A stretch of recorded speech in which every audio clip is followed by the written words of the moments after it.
Bismillahirrahmanirrahim. Assalamualaikum warahmatullahi wabarakatuh. Alhamdulillahi rabbil alamin.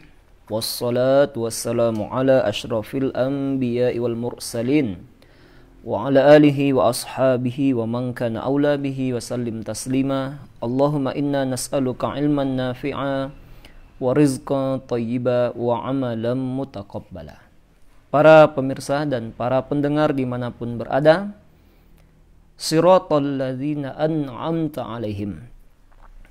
Ya Allah, tunjukilah kami jalan yang lurus dalam ayat ihdinas siratal mustaqim, yaitu jalan orang-orang yang telah Engkau beri nikmat atas mereka. Dan telah kita urai bahwa di antara maksud dari orang-orang yang telah Allah berikan nikmat itu adalah para sahabat Nabi SAW.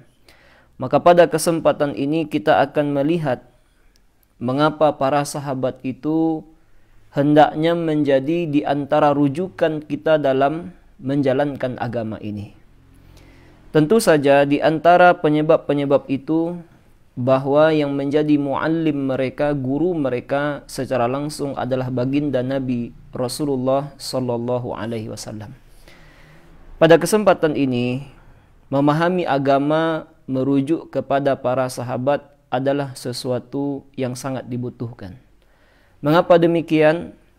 Karena ketika kita membahas tentang Al-Quran ataupun hadis-hadis Nabi SAW, para ulama kita mengemukakan beberapa alasan mengapa hendaknya itu sesuai dengan pemahaman sahabat Rasulullah.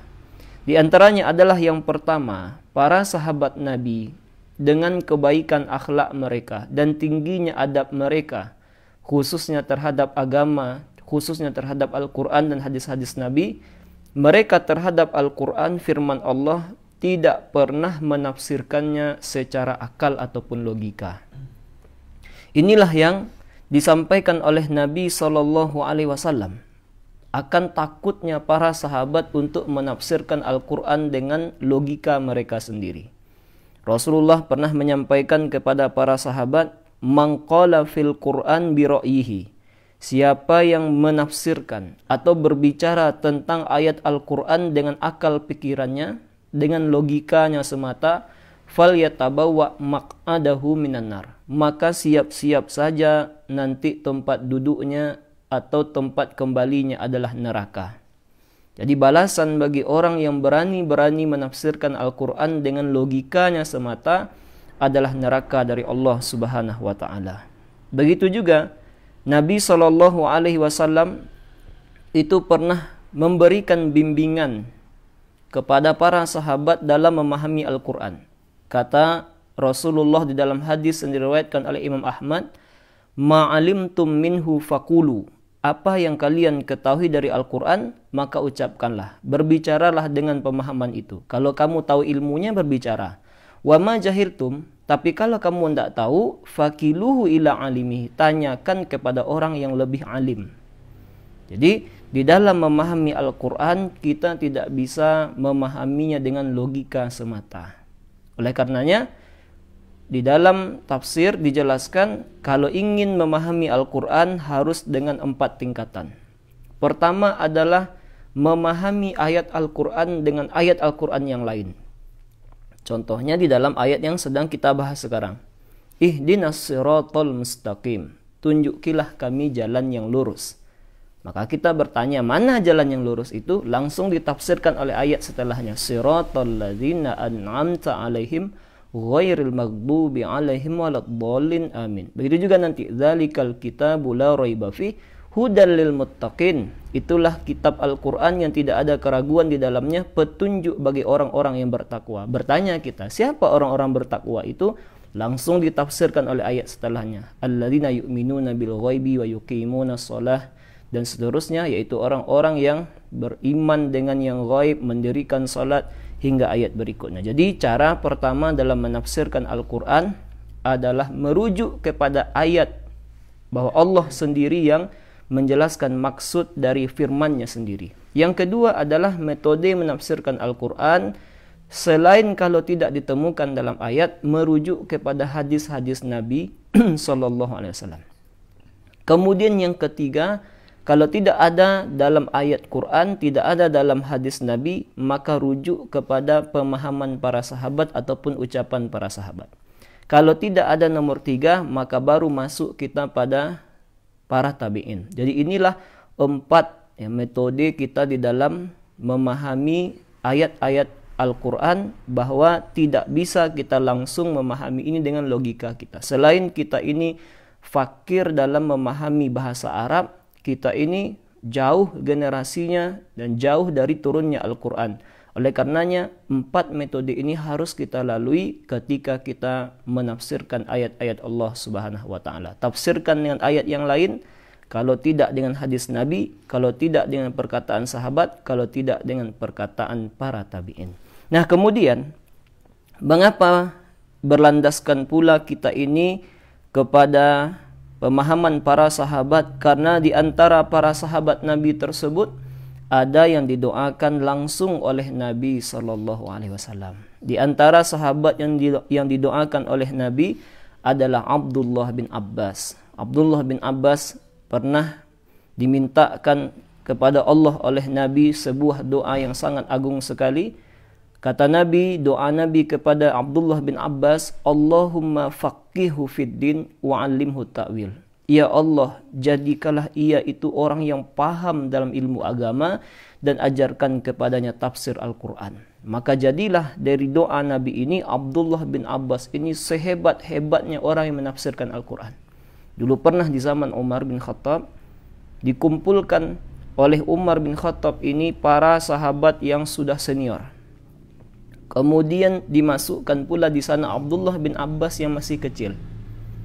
Maka orang keheranan, kenapa anak yang masih kecil lah kira-kira, mengapa didudukkan pula dalam membahas perkara-perkara yang pokok dalam agama ini. Maka ketika itu Umar bin Khattab menyampaikan tentang surat An-Nasr. Idza jaa nasrullahi wal fath wa ra'aitan nasa yadkhuluna fi dinillahi afwaja fasabbih bihamdi rabbika wastaghfir innahu kana tawwaba. Ditanya oleh Umar, wahai para hadirin, apa menurut kalian makna dari ayat ini? Ada yang mengatakan ayat ini berbicara tentang Fathu Makkah, berbicara tentang pembebasan kota Makkah dan semacamnya. Sampailah Umar bertanya kepada Abdullah bin Abbas, apa yang engkau ketahui dari ayat ini wahai Abdullah bin Abbas? Ayat ini, kata Abdullah bin Abbas, menerangkan dekatnya kematian Nabi SAW.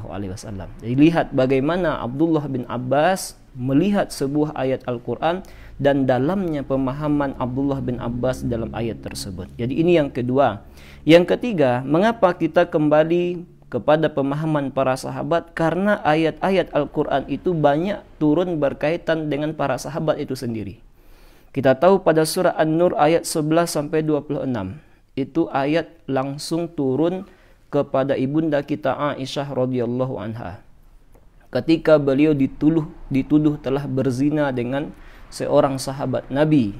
Namanya adalah peristiwa hadithul ifki, berita bohong yang tersebar ketika itu di negeri Madinah. Sampai lama waktu itu tidak turun ayat, sampai Allah Subhanahu wa taala menurunkan surat An-Nur ayat 11-26 khusus berkaitan dengan ibunda kita Aisyah radhiyallahu anha, bahwa berita-berita yang disampaikan ibunda kita telah berzina itu adalah berita yang bohong sama sekali.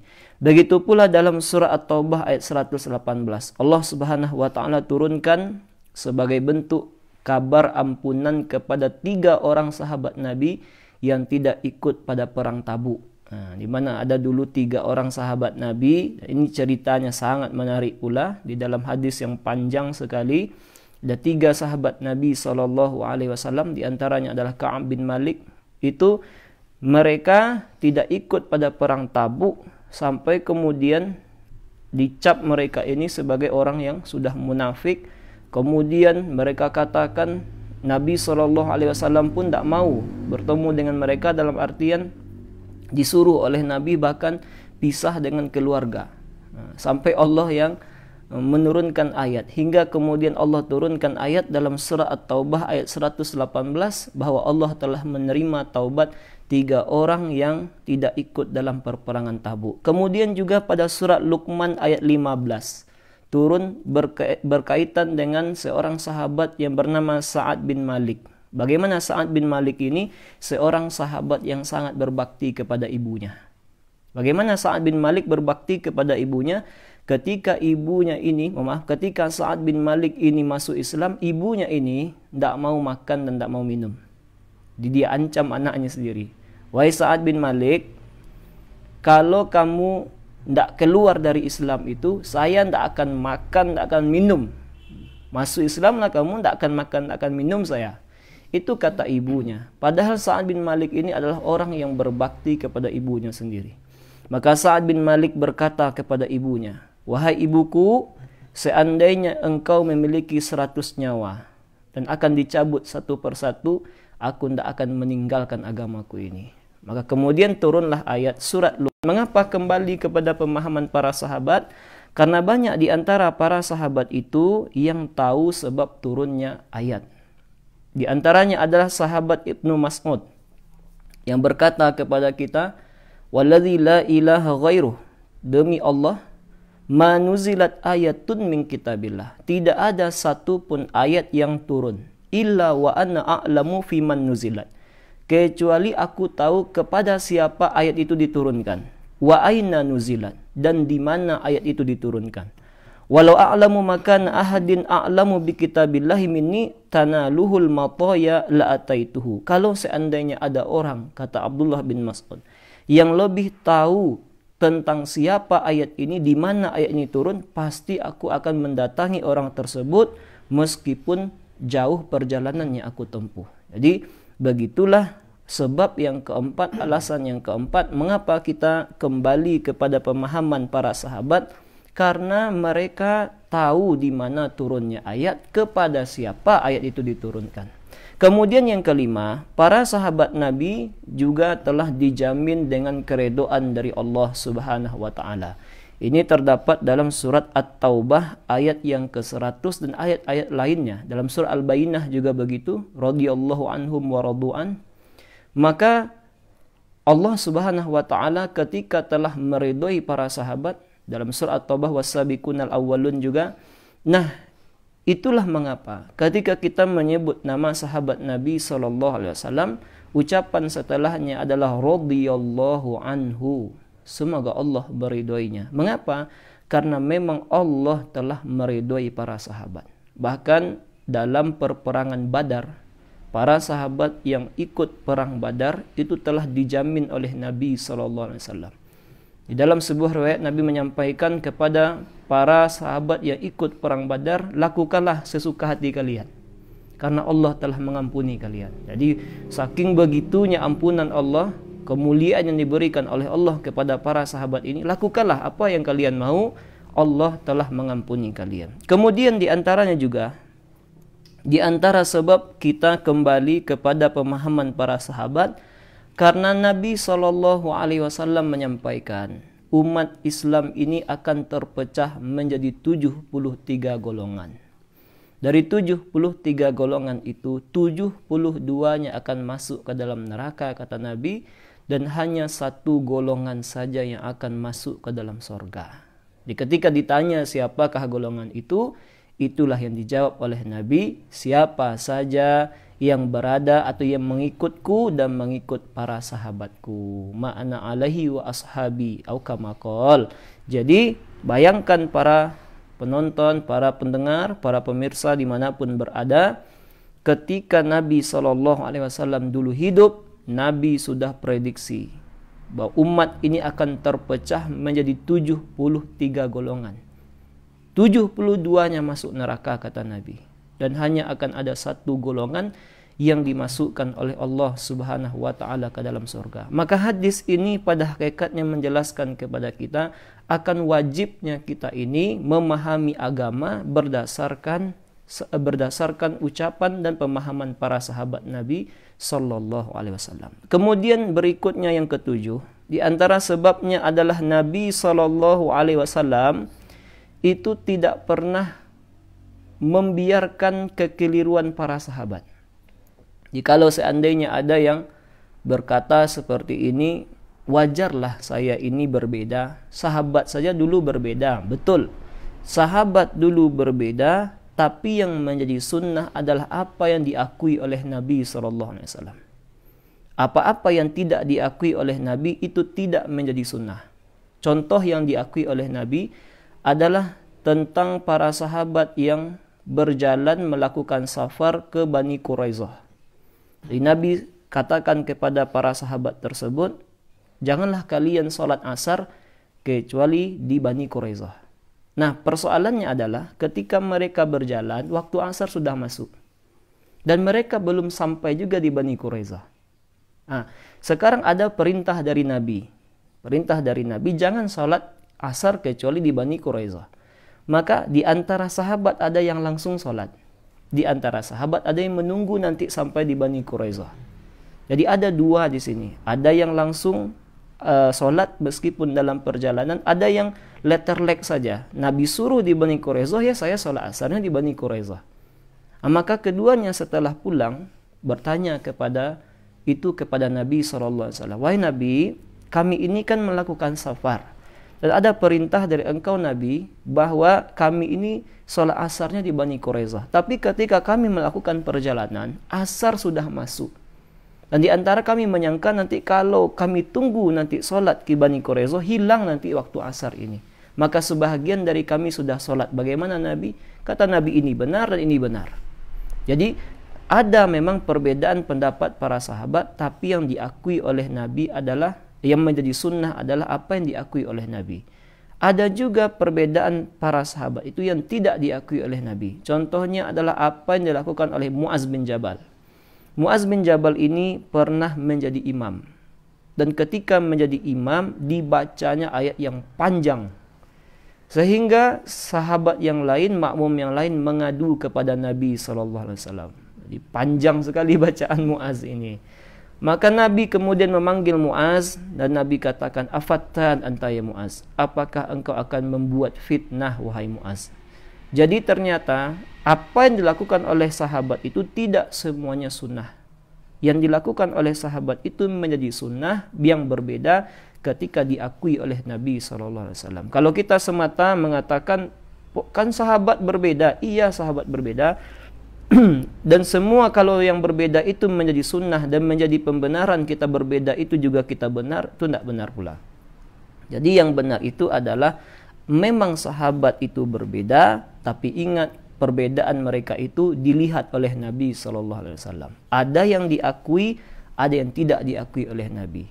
Ini perlu kita jelaskan. Begitu juga nanti contohnya ketika turun ayat Al-Quran dalam surah Al-An'am ayat 82. Alladzina amanu walam yalbisu imanuhum bidzulmin, yaitu orang-orang yang beriman dan mereka dalam keimanan itu tidak mereka masukkan kezaliman di dalamnya. Ketika turun ayat ini, bayangkan para sahabat mengadu kepada Nabi, wahai Nabi, ini ayat ini berat nih Nabi. Kok berat? Berat karena bagaimana mungkin kita ini tidak akan berbuat zalim. Sekecil apapun berburuk sangka kepada orang lain itu berbuat zalim. Apapun kezaliman mulai dari kecil sampai pun besar, susah bagi kita untuk menghindarinya. Dan ayat ini menjelaskan kepada kita dalam surah Al-An'am 82, Allah sampaikan orang-orang yang beriman dan tidak mencampurkan keimanan mereka itu dengan kezaliman. Maka berat ayat ini bagi kami Nabi. Sulit bagi kami untuk tidak ada jatuh dalam kezaliman. Maka kemudian Nabi SAW menyampaikan bahwa yang dimaksud dengan kezaliman itu adalah berbuat syirik kepada Allah Subhanahu wa taala. Jadi bayangkan ketika ada pemahaman para sahabat yang mungkin ragu, Nabi langsung membetulkannya. Begitu pula di dalam surah Al-Baqarah. Dalam surah Al-Baqarah ketika turun ayat yang menjelaskan tentang bagaimana waktu fajar, itu Allah sampaikan dengan redaksi hatta yatabayyana lakumul khaytul abyadu minal khaytil aswad, sampai kamu nampak jelas antara garis putih setelah garis hitam. Antara garis putih nampak setelah dari garis hitam. Maka di antara para sahabat itu sebelum tidurnya dia ambil benang putih satu, diambilnya benang hitam satu. Jadi dia pahaminya ini secara letter leg saja. Maka kemudian itu dikadukan kepada Nabi sallallahu alaihi wasallam. Nabi, saya bingung dengan ayat hatta yatabayyana lakumul khaytul abyadu minal khaytil aswad minal fajr. Sampai jelas ketika itu antara ikatan yang berwarna putih dengan ikatan yang berwarna hitam. Jadi ikatan ini dipahami dengan letter leg. Diambilnya benang putih satu, benang hitam satu. Lalu saya taruh di bawah bantal. Maka kata Nabi SAW, kalau itu yang kamu pahami, nanti kamu tidur terus. Karena tidak akan berubah benang hitam itu. Jadi yang dimaksud oleh Nabi adalah bayang-bayangan hitam ketika waktu fajar masuk, itu akan tampak warna-warna putih. Itu maksudnya. Jadi ketika malam hitam, nanti waktu fajar itu akan ditandai dengan munculnya warna-warna putih di antara hitam-hitam tersebut. Dan itulah yang dimaksud dengan ayat ini. Maka para pendengar, para penonton, dan para pemirsa dimanapun berada, inilah mengapa alasan-alasan yang menjadi sebab bagi kita harus memahami agama ini berdasarkan pemahaman para sahabat. Mengapa demikian? Sungguh banyak sekali keterangan-keterangan yang telah kita sampaikan tadi, mengapa para sahabat itu kita utamakan dalam memahami agama ini. Jadi tidak cukup dengan slogan kembali kepada Al-Quran dan Sunnah Nabi, tapi harus ditambah dengan kembali kepada Al-Quran dan Sunnah Nabi sesuai dengan pemahaman para sahabat. Nah, mudah-mudahan apa yang kita sampaikan ini bermanfaat, dan ini masuk dalam makna an'amta alaihim, orang-orang yang telah engkau beri nikmat atas mereka.